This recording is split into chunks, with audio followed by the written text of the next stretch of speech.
اور ایسے مجبور الحال لوگوں کا خیال رکھنے کا حوصلہ ہم سب کو عطا فرمائے، کیونکہ اپنے سے جڑے ہوئے لوگوں کا خیال رکھنا یہ بہت بڑی نیکی ہے۔ اگرچہ آج کل کے حالات میں ہم میں سے اکثر کا یہ حال ہو چکا ہے کہ ہمیں خود اپنی حالت کی خبر نہیں رہتی، اوروں کی خبر گیری کیا کر سکیں گے۔ عام لوگ کہتے ہیں حالات خراب ہیں، مگر باخبر لوگ کہتے ہیں ہمارا حال خراب ہے۔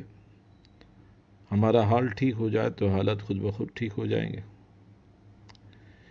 اس لیے ان کے حالات پر ضرور نظر رکھی جائے جو تمہارے اپنے ہیں، تمہارے قرابت دار ہیں۔ حال بھی ٹھیک ہو جائے گا اور حالات بھی ٹھیک ہو جائیں گے۔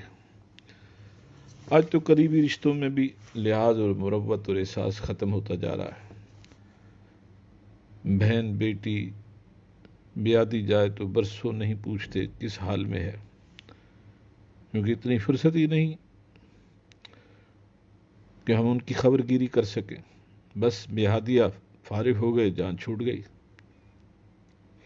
بحیثیت امت کے غمخوار مدنی تاجدار جناب محمد رسول اللہ نے کتنے حقوق سمجھائے، یہاں تک کہ پڑوسیوں کے حقوق پر بھی اس قدر تنبیہ فرمائی ہے، پابند فرمایا کہ صحابہ فرماتے ہیں کہ ہمیں گمان ہو چلا تھا کہ شاید وراثت میں بھی یہ پڑوسی کہیں حقدار نہ بنا دیے جائیں اور انہیں بھی وراثت کا حصہ نہ دینا پڑے۔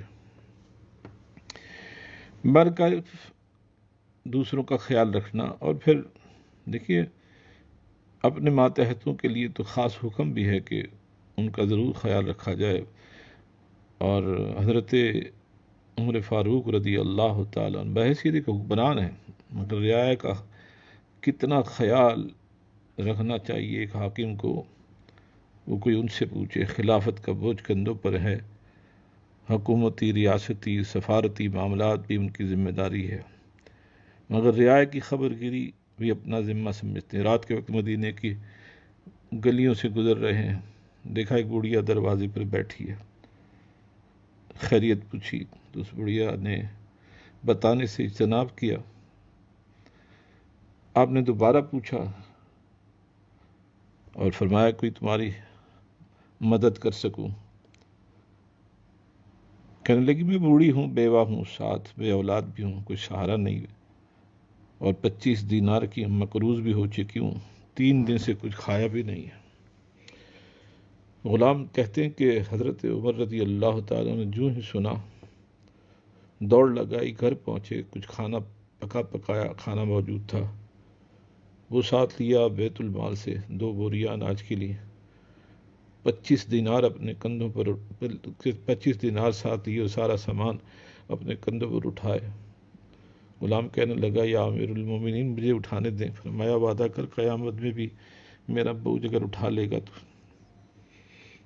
اس بڑھیا کے گھر پہنچے، اسے کھانا کھلایا، اناج دیا، 25 دینار دیے، ساتھ ہی کہا اگر آپ حضرت عمر کو اطلاع دے دیتی تو وہ ضرور آپ کی پریشانی دور کر دیتے۔ کہنے لگی اسے میرے حال کی خبر نہیں؟ آپ نے فرمایا اسے کیا خبر، ملکی اس قسم کے معاملات ہیں، وہ ہر وقت مصروف رہتے ہیں، شاید انہیں خبر نہ ہو۔ کہنے لگی اگر اسے اپنی رعایا کی خبر نہیں تو پھر اسے خلافت کا حق بھی نہیں، پھر وہ امیر المومنین کہلانے کا حقدار بھی نہیں۔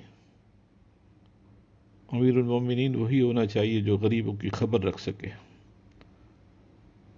بڑھیا کو معلوم تھا جمہوریت کسے کہتے ہیں۔ آپ اس بڑھیا کے قدموں میں بیٹھ گئے۔ آپ نے فرمایا اماں آج آپ مجھ سے راضی ہیں؟ کہنے لگی ہاں میں بہت راضی ہوں، صرف راضی ہی نہیں، دعا کرتی ہوں کہ عمر کی جگہ تمہیں امیر المومنین ہونا چاہیے۔ آپ نے کہا اچھا اگر آپ مجھ سے راضی ہیں تو میری خاطر عمر کو معاف کر دیں۔ کہنے لگی ہرگز معاف نہیں کروں گی، ابھی میں بوڑھی ہو چکی ہوں، دن تھوڑے رہ گئے، نہ جانے کب بلاوا آ جائے۔ قبر میں جب میرے آقا حبیب کبریا احمد مشتبہ محمد مصطفیٰ صلی اللہ علیہ وسلم تشریف لائیں گے تو میں ان سے عمر کی شکایت کروں گی کہ آپ نے امت کے لیے عمر جیسا خلیفہ مقرر فرمایا جسے غریبوں کے حال اور حالات کی خبر ہی نہیں۔ وہ غلام کہتے ہیں حضرت عمر اس بڑھیا کی بات سن کر اس طرح بلک بلک کے رو رہے تھے کہ تمام عمر ہم نے اس طرح حضرت عمر فاروق رضی اللہ تعالیٰ کو روتے نہیں دیکھا، ہچکیاں لے رہے تھے اور ساتھ ہی اس بوڑھی کی منت کر رہے تھے، اسے واسطے دے رہے تھے اماں عمر کو معاف کر دے۔ آخر اس بوڑھی نے کہا تیری خاطر عمر کو معاف کر دیا۔ حضرت عمر نے اس بوڑھی سے کہا اماں کیا تم مجھے لکھ کر دے سکتی ہو کہ تم نے عمر کو معاف کر دیا؟ کہنے لگی تم لکھ دو میں دستخط کر دیتی ہوں۔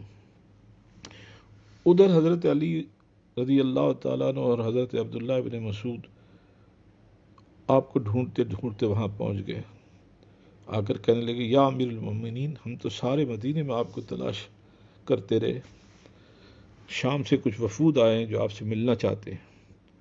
بڑھیا نے جو سنا تو وہ کھڑی ہو گئی کہ آپ حضرت عمر فاروق ہیں۔